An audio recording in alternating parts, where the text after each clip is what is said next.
Welcome back to the potting shed.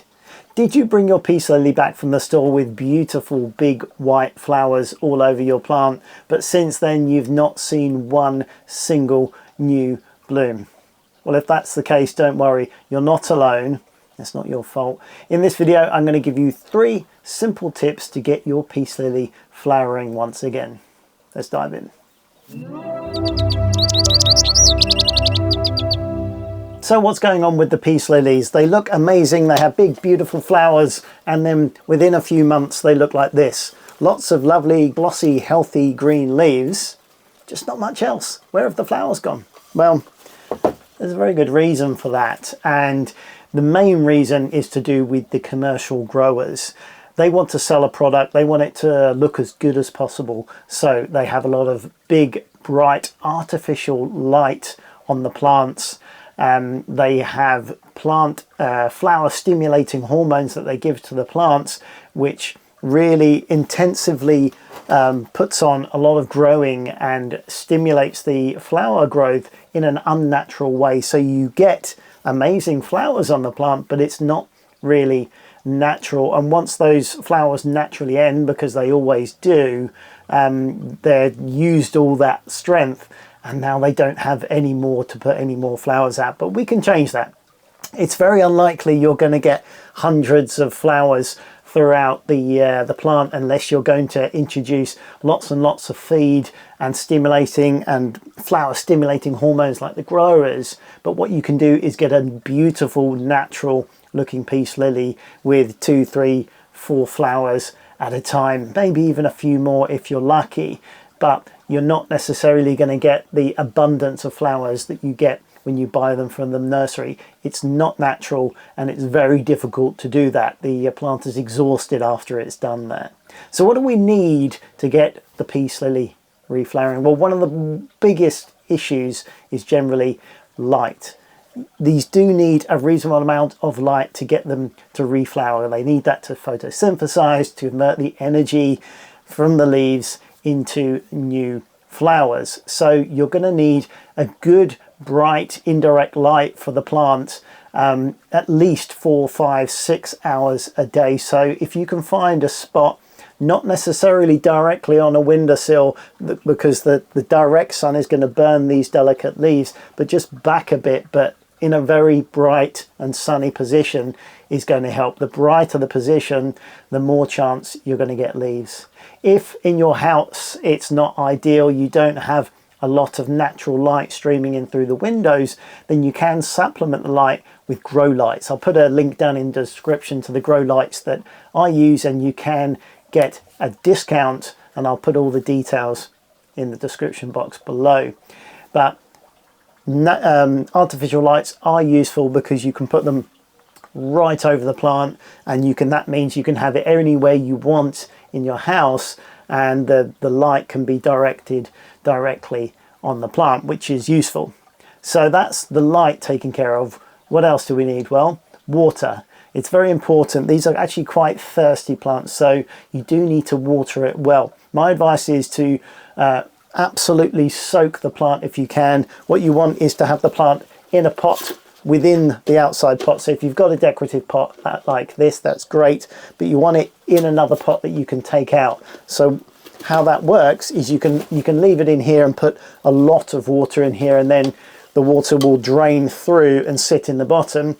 And if you leave that for say half an hour or so, then that water will get taken back up into the soil and really saturate the soil. That's what you want. Then after half an hour you can take the plant out and tip away the excess water. You don't want it sitting in water all the time, which is why you want a pot that is free draining. You don't want to have your plant directly planted into your ornamental pot, because if there's nowhere for the water to go, you can't properly water the plant. You end up putting too little in there because you don't want to drown it. It's got nowhere to go. So lots of water. Put it in the sink if you like. Take it out of this, put it in the sink, water it plenty so the water's coming out of the bottom of the pot, and then you know the water has got all the way through the soil. Really saturate it. Leave it to drain out for a little while, 10-15 minutes. put it back in the pot, and you know you've thoroughly watered the plant. Then you can leave it and just keep an eye on it, depending on the time of year. If it's the summer, then it might take 3-4 days to need rewatering. If it's in the winter and it's not growing very much, it could not need rewatering for another month. So don't listen to people if they say just water it once a week, because the atmosphere, where you live, the time of year, there's so many different things that will change how often you're going to water the plant. Once a week may be not enough, or it may be way too much. So test the soil. Is the soil still damp on the surface? Stick your finger a little bit deeper down.